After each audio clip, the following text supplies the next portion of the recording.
Victoria Bennett checked her clipboard for the 7th time that evening, ensuring every detail of the charity gala was perfect. The Westbrook estate stretched before her like something from a dream, with marble columns reaching toward the sky and crystal chandeliers that cost more than her yearly salary. She had coordinated dozens of events for wealthy clients, but nothing compared to this mansion that seemed to touch the clouds.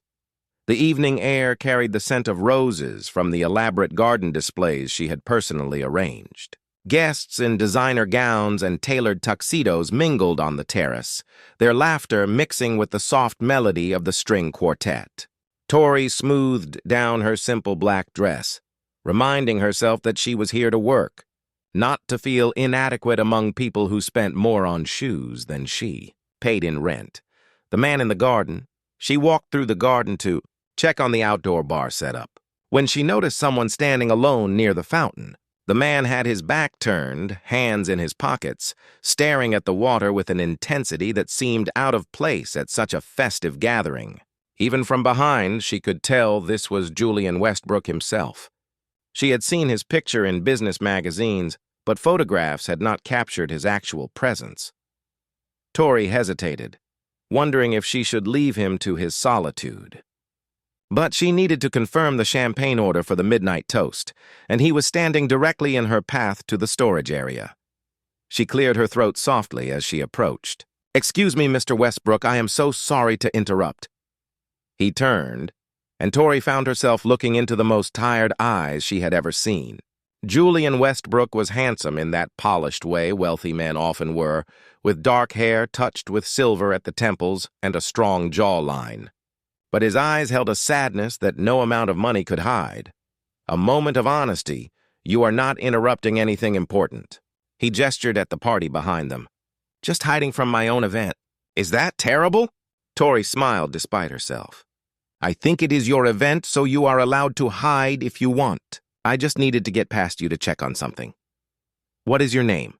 Julian asked, and there was genuine curiosity in his voice, rather than the automatic politeness she usually heard from wealthy clients. "Victoria Bennett, but everyone calls me Tori. I am coordinating tonight's event." She extended her hand, and when Julian shook it, his grip was warm and firm. "Tell me something honest, Tori." Julian leaned against the fountain, his posture relaxing slightly. "Do you think all of this matters? The gala, the donations, the speeches about changing the world?" The question caught her off guard. Most wealthy clients wanted constant validation and praise. They did not ask event coordinators for honest opinions about the meaning of their charitable work. Breaking through the surface, Tori considered her words carefully. "I think people can do good things for complicated reasons. Maybe someone donates money because they genuinely care, or maybe because it makes them feel less guilty about having so much. But the money still helps people who need it, so perhaps the motivation matters less than the outcome." Julian studied her face with an intensity that made her pulse quicken. "That is the most honest answer anyone has given me in years. Most people just tell me what they think I want to hear. Maybe you are asking the wrong people." Tori surprised herself with her boldness. "Or maybe you are not asking the right questions. What should I be asking? Try asking what would genuinely make someone happy instead of what impresses other people. The difference might surprise you, an invitation beyond business." They talked for nearly an hour standing by that fountain while the party continued without them. Julian asked about her work, her dreams, the small apartment in Brooklyn where she lived with 2 roommates. He listened like her words mattered, like she was not just the event coordinator, but someone worth knowing. Tori found herself telling him about her childhood in foster care, bouncing between homes until she aged out of the system at 18. She rarely shared that information with anyone, but something about Julian's genuine interest made her want to be honest. "I built all of this," Julian said, gesturing at the mansion, "because I thought success would fill something empty inside me. But the more I acquire, the more hollow it feels." He looked at her with raw vulnerability. "You have less than I do in material terms, but you seem more content." "How is that possible?" "The beginning of something real, because I measure my life by connections, not possessions." Tori met his gaze steadily. "Money can buy comfort, but it cannot buy meaning. You have to create that yourself through relationships and purpose. The party was winding down, guests beginning to depart in their luxury vehicles. Tori's team was efficiently cleaning up, and she knew she should join them. But Julian gently touched her arm, stopping her. "Stay. Please. Just for a little while longer. I will pay your company extra for your time if that is what it takes." Tori should have said no. Professional boundaries existed for good reasons, but the loneliness in Julian's eyes mirrored something deep within her own heart. "Okay, I can stay for a bit." But not because of the money. A connection forms. They walked through the garden as the last guests departed, talking about everything and nothing. Julian showed her his private library, a room filled with thousands of books that he admitted he rarely had time to read. They sat on the leather couch, and he confessed that he could not remember the last time he had felt truly happy. "Happiness is not something you find," Tori said softly. "It is something you choose, every single day. Even when life is hard, even when you feel lost, you have to choose to find moments of joy." Julian looked at her like she had just revealed the secrets of the universe. "Will you have dinner with me tomorrow? Not as an event coordinator, but as yourself. I want to know more about the woman who finds joy despite growing up without a family, who sees through all my walls, who makes me feel less alone." Tori knew this was dangerous territory. Men like Julian Westbrook did not date women like her for long, but her heart was already ignoring the warnings her mind was desperately trying to send. "Yes, I would like that very much." 3 weeks passed like a beautiful dream Tori had never wanted to wake from. Julian called her every morning before she went to work, sending cars to pick her up for dinners at quiet restaurants where they could talk without interruption. He showed her parts of himself that the business magazines never captured. The man who read poetry late at night, who donated anonymously to foster care organizations, who actually listened when she spoke about her dreams of starting her own event planning company. They met at his private estate on weekends, away from the main mansion where staff and business associates constantly interrupted. The estate sat on 20 acres of protected woodland, with a small cottage that Julian said was his refuge from the world. Inside, the space felt surprisingly cozy, filled with comfortable furniture and personal photographs, rather than the cold perfection of his main residence. Tori found herself falling deeper with each conversation, each shared meal, each moment when Julian looked at her like she was the only person who mattered in his entire universe. He was different from any man she had ever known, not because of his wealth, but because of the way he made her feel seen and valued, revealing old wounds. One Saturday afternoon, they sat on the cottage porch watching rain fall through the trees. Julian had been quieter than usual, holding a glass of wine but barely drinking it. Tori sensed something weighing on him, a heaviness that had been building all week. "There is something I need to tell you about my past." Julian set down his glass, his hands trembling slightly. "I want you to understand why I am the way I am, why certain things are difficult for me." Tori reached for his hand, lacing their fingers together. "You can tell me anything. I am not going anywhere." Julian took a deep breath, his jaw tightening. 5 years ago, I was engaged to a woman named Catherine Monroe. We had known each other since business school, and I thought she was the love of my life. I planned this elaborate proposal, bought her a ring that cost more than most people's houses, and imagined our future together. The betrayal that changed everything. The wedding was supposed to be the event of the season. Julian's voice grew hollow, distant. 500 guests, a venue in the Hamptons, everything perfect. 2 weeks before the ceremony, I came home early from a business trip. I found her in our bed with my business partner, Thomas. They had been having an affair for over 2 years. Tori felt her heart break for him, imagining the pain of that discovery. "Julian, I am so sorry. That is not the worst part." Julian finally looked at her, and the anguish in his eyes was almost unbearable to witness. Catherine did not apologize. She laughed. She told me that she had never loved me, that she stayed because of my money and connections. She said I was boring, that I did not understand passion or real emotion, that I was just a bank account with a heartbeat. The words hung between them, cruel and cutting even years later. Tori wanted to pull Julian into her arms, to somehow erase the damage those words had caused. After that, I made a decision. Julian pulled his hand away, standing up to pace the porch. I would never let anyone close enough to hurt me again. I kept everything casual, every relationship at a distance. Women who understood the arrangement, who wanted the lifestyle and nothing more. No emotions, no vulnerability, no risk of being destroyed again. Tori stood as well, approaching him carefully. But that is not really living, Julian. That is just existing behind walls so high that nothing bad can get in, but nothing good can either. I know that now. He turned to face her, and his expression was raw with conflicting emotions. Being with you these past 3 weeks has been the most alive I have felt in 5 years. You make me want to tear down those walls, to risk being hurt again because the alternative is missing out on something real.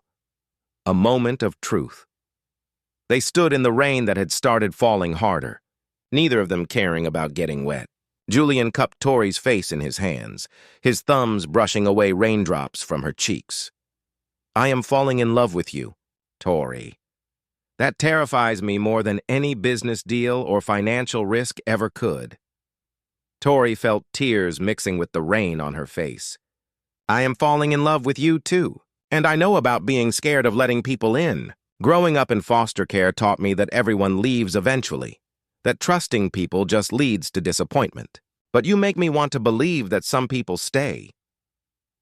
Julian kissed her then, deeply and desperately, like he was trying to pour every emotion he could not voice into that single moment.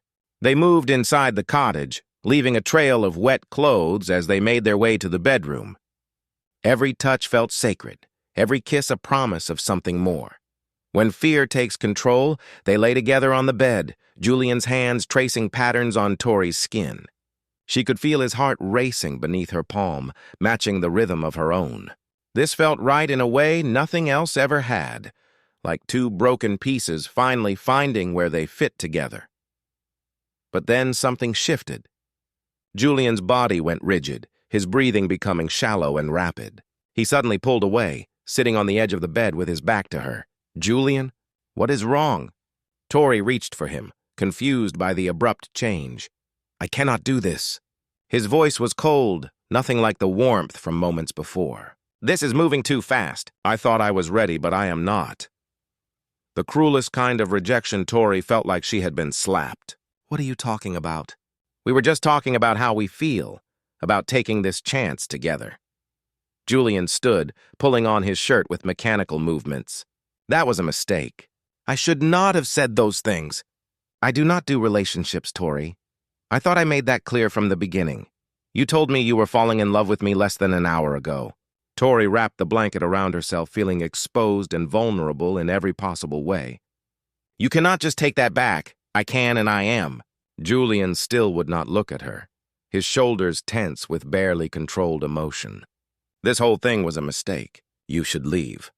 The words cut deeper than any physical pain Tori had ever experienced. She gathered her clothes with shaking hands, tears streaming down her face as the man she loved transformed into a stranger before her eyes. Shattered hearts. Please do not do this. Tori's voice broke. Do not push me away because you are scared. We can work through this together. There is nothing to work through. Julian finally turned to face her, and the emptiness in his eyes made her blood run cold. I thought I could do this, be the man you deserve, but I cannot. I am too damaged, too broken. You should find someone who can actually love you the way you need. You are the one I want. Tori reached for him one last time, but Julian stepped back like her touch would burn him. Then you want something that does not exist. Please go, Tori. Do not make this harder than it already is. She left the cottage in the rain, her heart shattered into pieces she did not know how to put back together. Julian Westbrook had given her hope and then stolen it away, leaving her more broken than she had been before they met. The man she loved was still inside that cottage, but he was trapped behind walls so high that even love could not scale them. 2 weeks passed in a blur of pain that Tori had never imagined possible. She called in sick to work for 3 days, unable to face the world while her heart felt like it had been ripped from her chest. Her roommates tried to comfort her, but how could she explain what had happened? That she had fallen in love with a billionaire who loved her back, but was too afraid to let himself have happiness? Julian called 17 times the first day, then 32 times the second day. Text messages flooded her phone, each one more desperate than the last. Tori deleted them all without reading, unable to bear whatever excuses or apologies he might offer. Words meant nothing when someone pushed you away at the moment you were most vulnerable. She returned to work on a Monday, throwing herself into coordinating a wedding for a couple who actually believed in love. Watching them plan their future together hurt in ways she had not expected, but Tori forced herself to smile and make their dreams come true. At least someone deserved a happy ending. A man confronting his demons. Julian Westbrook sat in his office overlooking the city, unable to focus on anything except the enormous mistake he had made. His assistant had rescheduled 3 important meetings because he could not form coherent thoughts. The business empire he had built with such dedication suddenly felt meaningless, without Tori to share it with. He had pushed away the only person who made him feel human again, who saw past his money to the broken man underneath. Catherine's betrayal had wounded him, but what he did to Tori was worse because he had hurt someone innocent, someone who had trusted him with her carefully guarded heart. On the 5th day after that terrible night, Julian made a phone call he should have made years ago. He scheduled an appointment with Dr. Patricia Hughes, a therapist who specialized in trauma and relationship patterns. Sitting in her office felt like admitting defeat, but Julian was tired of being a prisoner to his past. The hard work of healing over the next 2 weeks. Julian attended therapy sessions 3 times per week. Dr. Hughes did not let him hide behind excuses or justifications. She made him confront the truth, that he had taken his pain from Catherine's betrayal and used it as a weapon against someone who had done nothing wrong. You are punishing Tori for crimes Catherine committed. Dr. Hughes leaned forward in her chair, her expression compassionate but firm. You say you love her, but love requires courage. It requires choosing to be vulnerable even when you are terrified. Julian ran his hands through his hair, a gesture that had become habitual during these difficult sessions. What if I open myself up and she destroys me like Catherine did? What if you never open yourself up and you destroy the only real chance at happiness you might ever have? The therapist let that question hang in the air. Fear is natural, Julian, but letting it control your life is a choice. You can choose differently. Those words echoed in Julian's mind for days. He had spent 5 years building walls to protect himself, but those same walls had become a prison. Tori had offered him a key to freedom, and he had thrown it away because he was too afraid to walk through the door. A grand gesture of truth. 3 weeks after he had pushed her away, Julian stood outside Tori's apartment building in Brooklyn. Rain fell softly around him, and he had been standing there for an hour, gathering the courage to ring her doorbell. He carried no flowers or expensive gifts because this moment required only honesty. When Tori finally answered her door, Julian felt his breath catch at the sight of her. She looked tired, with dark circles under her eyes and pain written across her face that he had put there. The urge to pull her into his arms was overwhelming, but he had no right to touch her after what he had done. What are you doing here, Julian? Tori's voice was flat, emotionless, like she had used up all her feelings and had nothing left to give. I am here to apologize and to tell you the truth. Julian's hands shook at his sides. I hurt you because I was afraid, and that is unforgivable. But I want you to know that I have been working to change, to become the man you deserve. Proving real change. Tori crossed her arms, leaning against her doorframe. You cannot just show up after 3 weeks and expect everything to be fine. You broke my heart, Julian. You made me feel like loving you was a mistake. It was not a mistake. Julian stepped closer, his voice raw with emotion. Loving you is the sanest thing I have ever done. Pushing you away was the mistake. I have been seeing a therapist, working through my issues with trust and vulnerability. I am not magically fixed, Tori. I am still scared. But I would rather be scared with you than safe and alone without you. Tori's eyes filled with tears, and Julian could see her internal struggle. She wanted to believe him, but he had given her every reason not to trust his words. How do I know you will not run away again the moment things get difficult? She wiped at her eyes angrily. How do I know this is not just another impulse that you will regret? You do not know, Julian answered honestly. All I can do is show you through my actions consistently over time that I am committed to this, to us. I cannot promise I will be perfect, but I can promise I will fight for us instead of running away. Tori invited him inside and they talked for hours. Julian told her everything about his therapy sessions, the realizations he had come to, the work he was doing to address his fear of abandonment and betrayal. He did not ask for immediate forgiveness, because he understood that trust had to be rebuilt slowly, through consistent actions rather than pretty words. Over the following months, Julian proved himself in small but meaningful ways. He showed up when he said he would. He communicated his feelings even when it made him uncomfortable. When he felt the urge to run away during difficult conversations, he stayed and worked through the fear instead. Tori watched him carefully, protecting her heart while gradually allowing him back in. She saw the genuine effort he was making, the way he attended therapy religiously, the vulnerability he showed when admitting his struggles. This was not the same man who had pushed her away. This was someone actively choosing to heal and grow, a promise for the future. 1 year later, Julian brought Tori back to the cottage where everything had fallen apart. But this time, the space held different energy. He had transformed it into a place filled with photographs of them together, with her artwork on the walls, with evidence of a life they were building together. I brought you here because this is where I made the biggest mistake of my life. Julian took both her hands in his. But I want it to also be where I make the best decision of my life. He knelt down, pulling out a simple ring that Tori loved immediately because it reflected who she actually was rather than what money could buy.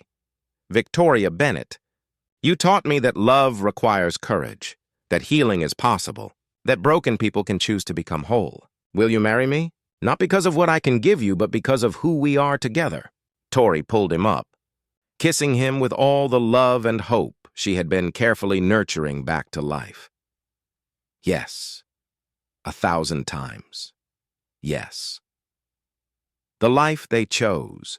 They married 6 months later in a small ceremony at the cottage.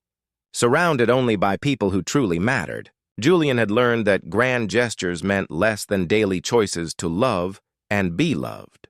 Tori had learned that trusting again after pain was not foolish but brave. Standing together watching the sunset, Julian pulled his wife close. Thank you for not giving up on me even when I gave up on myself. Tori smiled, resting her head on his shoulder. Thank you for doing the hard work to let me in. That took more courage than anything else you have ever done. They had walked into each other's lives broken and afraid, but together they had chosen healing over fear, love over self-protection. Their story was not about a millionaire sweeping someone away into a fairy tale. It was about two damaged people who decided that being vulnerable together was worth the risk of being hurt, and that choice made all the difference.